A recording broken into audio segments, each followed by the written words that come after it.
Alright everybody, so it's Conway and Dan out here, and we're back at our little acre and a half, whatever it is. We already did one pass, let me tell you, this thing with a 12-foot disc, for anybody that ever tells you a wd45 cannot pull a 12-foot disc, oh yeah, she'll fucking pull her. And as a matter of fact, she'll even pull her in third gear, and so that's what we're about to show you, because she just sounds so minty that, I mean, you've got to be here to hear it. And I know the video probably won't do it any justice, but Danny here is going to do his best to get you a shot of her, and I'll be running the tractor. So I will hand you off to him.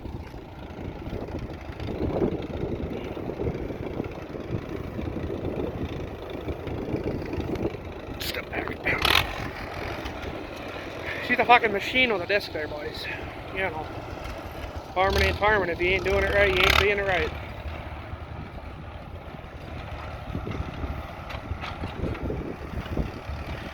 I mean, 12 foot wide, you're buggying.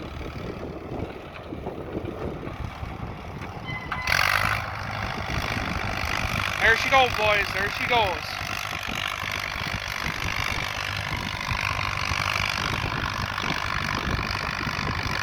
Just to move them.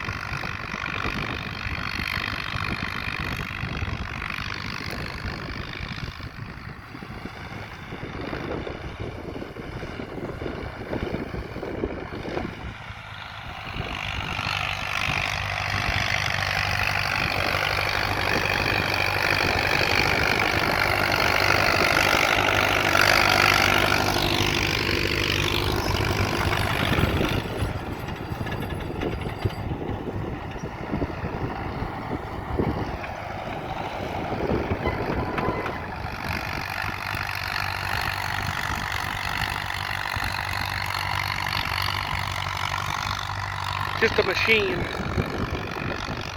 You ain't farming if you ain't farming a 45 and a 12-foot disc. You ain't really a farmer.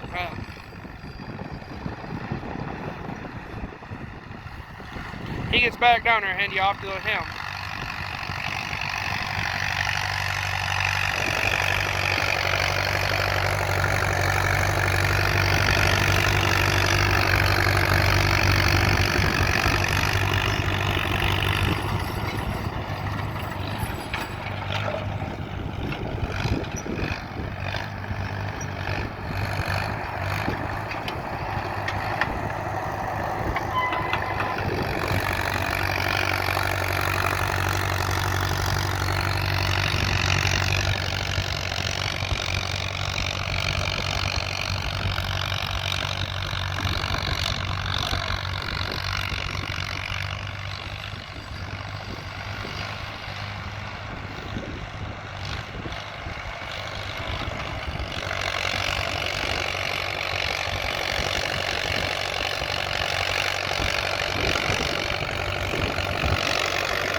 That a wd45 can't pull a 12-foot disc, show them this video, and then they will have to eat their words.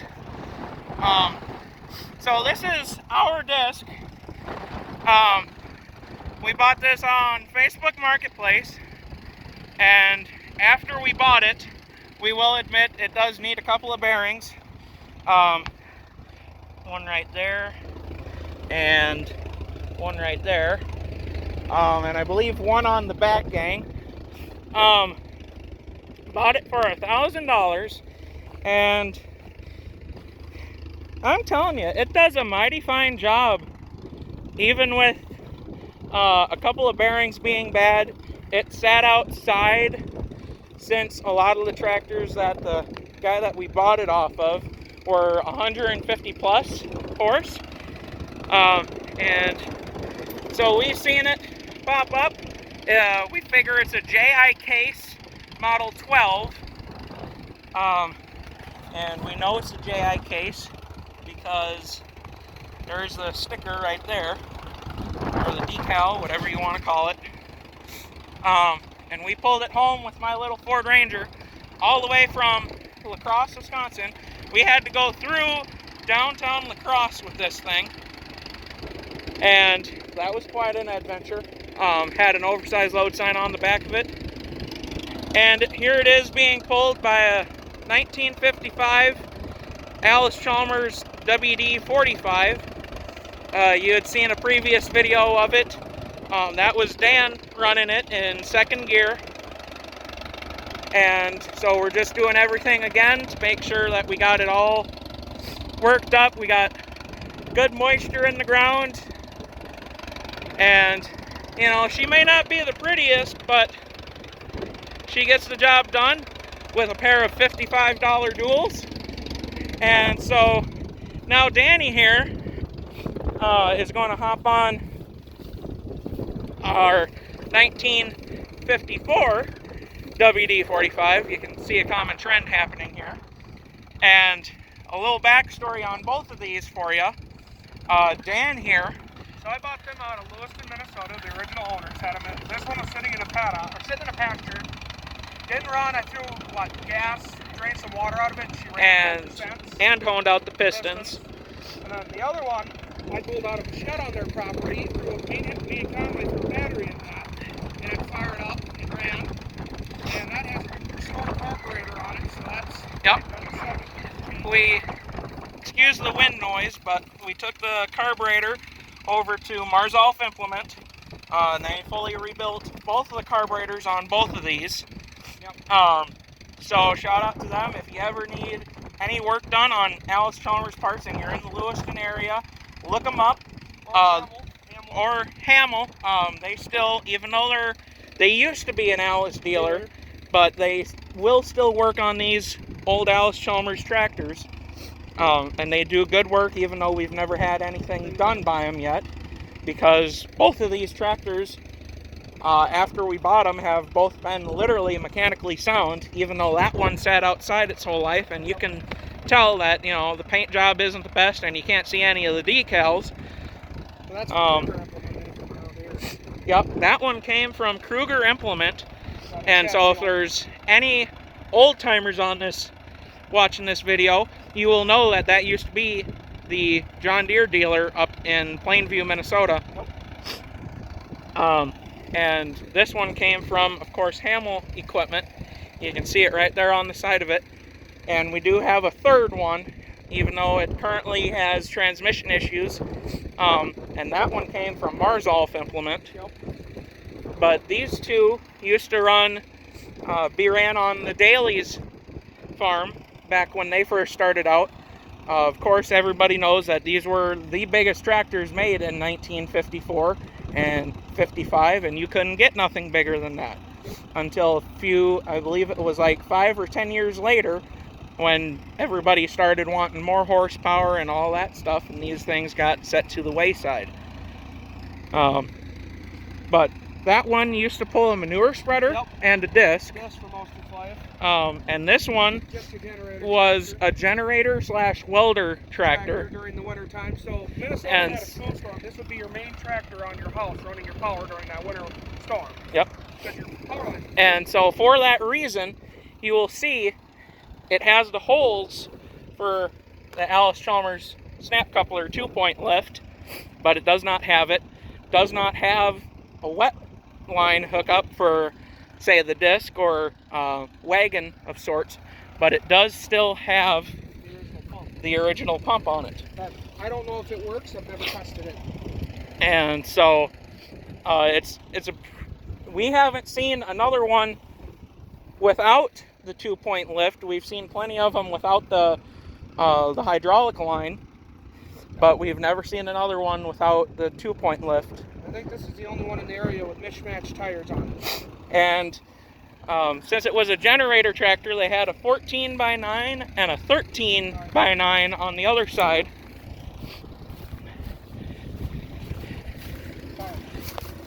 Oh, 13x6. But we've got this one, since the WD is still hooked up to our 2-bottom plow, we got this one with what me and Dan know as a quack digger, because this would have been used to dig quack grass like you're seeing right here in front of us.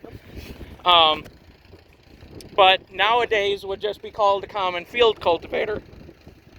And so it's a John Deere, as you can still kind of tell by the faded paint. Dan bought this, what was it, 2 years? 2 years ago for $50 on an Amish sale. And they said it wouldn't work again, and then the clutch worked like a dream when I pulled it home and dropped it. Clutch was free. While it doesn't have the original hand crank to lower it, it does still work. It lowers, does everything it's supposed to do. And so we went through, it was a year or so after Dan bought it. We put all brand new shanks on it. Since the old ones, they had been probably flipped over since its in its lifetime. So both sides were worn down, and luckily Fleet Farm, there's another plug for you, sells these old cultivator teeth. And as you can see, they're not like all the other cultivators where they've got the sides coming spread out like an eagle's wing. These are straight up and down.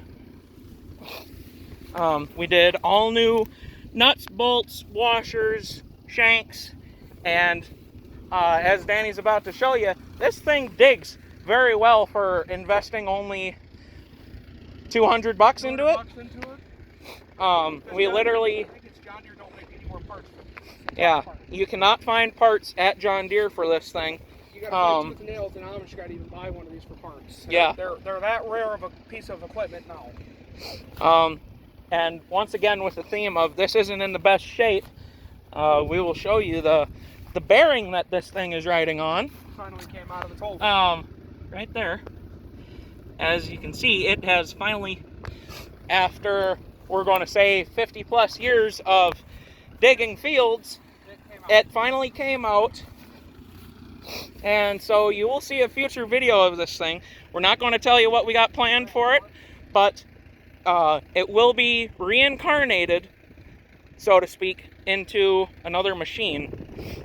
So, Danny, you go ahead and fire this thing up. Gas leaks out the cart. It still leaks a little bit out of the bowl. Yeah. To all the viewers, this thing sounds like an aircraft carrier. I'm not going to lie to you. Yeah. So anybody wearing headphones, you might want to turn your volume down right about probably now. Another issue is they made this a child seat. You sit closer than you need to be. Yep. And so for a big guy like Danny, he's rubbing his thighs on the steering wheel.